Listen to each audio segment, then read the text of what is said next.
There are two plants in my back garden that were planted at the same time, but their stories are quite different. One I bought for myself, and the other was given to me by a gardener friend. She and her husband were coming down to stay for a few days, and so knowing that I don't like gardening, she said that she was going to bring a few plants down, but also encouraged me to head over to a garden centre or a B&Q or some such place, and to buy some plants which she would then put into the garden for me as well. So off I went and bought a few healthy-looking plants. But when she arrived bringing some of her own from her garden, oh, how different the plants I had bought looked from hers. Mine were green and fulsome and with plenty of leaves and some beautiful flowers. Her bucket had just a straggly, woody, brown root ball in. The plant had been cut back to virtually nothing, almost to the ground with barely a leaf or a stem and no hint of a flower. I admit to being quite disappointed. She has a beautiful garden, and I'd thought that I was on to a winner with her offer. She's normally so generous, but perhaps not this time. I suppose she really couldn't have loaded up her car with beautiful mature plants, but it would have been nice. They both now still sit in my garden to remind me that sometimes I need to adjust my expectations. Welcome back to our study of John's Gospel.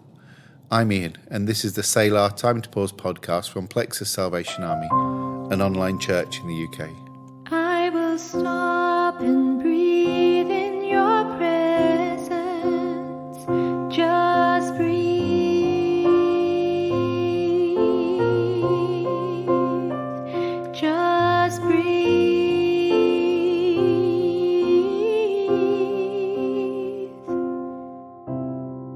Chapter 2 of John's Gospel concludes with a confusing couple of verses.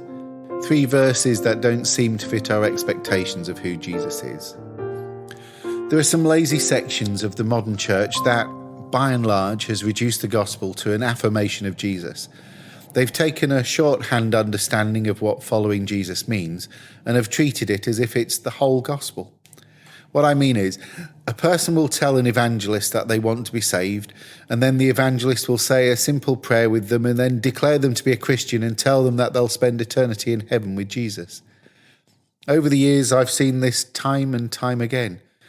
I've seen preachers tell people that their loved ones are in heaven because one time they walked to the front at the right time. I've witnessed pastoral manipulation, bullying and other coercing to get a person to say, yes, I want to be saved, simply for the evangelist to then say, repeat this after me and you will be. But this passage before us is highly troubling for that simplistic view of salvation.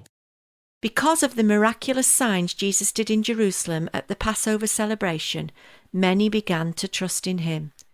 But Jesus didn't trust them because he knew all about people. No one needed to tell him about human nature, for he knew what was in each person's heart. When we read that many began to trust in him, it seems that Jesus should be thrilled, but he's not. So what's wrong? As always, there are a couple of clues in the passage if we spot them. Firstly, there's the reminder that Jesus knows all things about all people. And secondly, we're told that these people believed because of the miraculous signs they saw. On the surface, this seems like what Jesus was after. They saw the signs and believed in his name. But it was a belief in his miracles and signs rather than a belief in him and his message. It boils down to this. When they saw the real miracles that Jesus accomplished, they believed that those miracles were in fact genuine. In other words, they didn't think that they were tricks brought about by smoke and mirrors. They genuinely believed that Jesus was working true miracles. They believed Jesus was special and that he was sent by God. This is a great statement of faith. It's what some pious Jews believe about Jesus. It's what Muslims believe. It's a very high view of Jesus. He is from God. God is with him. What he does are signs of God's power in him. This is significant faith. But it's not saving faith. Here, their trust was not in Jesus, but in his miracles. That's what astonished them. That's what they wanted more of. They were interested in his miracle-working skill. They had no understanding of him as Saviour, and they were not interested in accepting him as Lord. Though it may have seemed that this was Jesus' chance for fame and fortune, This was only a superficial version of faith. It had no deep root. It was not based on his teaching, and they had no understanding of his doctrine. The message here is that not all that looks like faith is really faith. John is still on task here because the aim of his book is that you may believe that Jesus is the Christ, the Son of God, and that by believing you may have life in his name.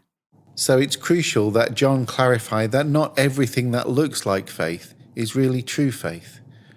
And this brings us back to our first clue. Jesus knew the hearts of these apparent believers and knew that their belief was flawed, therefore he did not entrust himself to them. Jesus knows all things about all people, and so he knows if your faith is genuine faith fixed on him, and that's not what he saw in these people. No person is excluded from his knowledge, and no part of our life is excluded from his knowledge either. He knows everybody and everything about everybody. It means that there are no complete secrets in your life. You may have succeeded in hiding something all your life from everyone on this earth, but you've not hidden it from Jesus. The person who matters most knows most. The person whose judgment about you is all important knows all. Let that sink in. You are totally known. Totally. There is not the slightest part of your heart unknown to Jesus at this hour or any hour. And he loves you. Therefore, there's at least one person you must relate to who knows everything about you. You may be able to look at others in the face and know that they don't know certain things about you, and that can shape your relationship. But there is one who, when you look him in the face, sees totally through you. If you relate to him at all, you relate as one utterly laid bare, utterly known. And he loves you. What an amazing relationship. And that's the root of true faith, relationship. And it's why this passage is so troubling to that simplistic view of faith I mentioned earlier. Being a Christian is so much more than simply praying a specific prayer as if a magic set of words will affect our eternity or as if some incantation will change our present. And it's about so much more than mere belief. Faith in Jesus is about relationship with him, following him, knowing him, being changed. Real, saving faith in Jesus is a deep thing and a humble thing. It's what people who know Jesus have and develop, not just an emotional moment felt by lovers of signs and wonders. True faith rests upon a belief of who Christ is and not upon the hope of what he can do for you. Yes, it may have seemed that Jesus should have been thrilled that these people believed, but as John Calvin, the great Protestant reformer, once said, Christ knows the very roots of the trees. We know the character of the trees only from the fruits. Just like my friend who gifted me that plant. You see, the lesson I learned, they both now still sit in my garden to remind me that sometimes I need to adjust my expectations. The lesson I learned was not the one I perhaps led you to assume.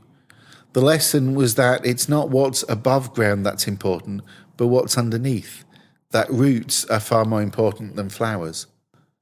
Both plants still sit in my garden, but the one I bought now sits as dead twigs poking up from the earth.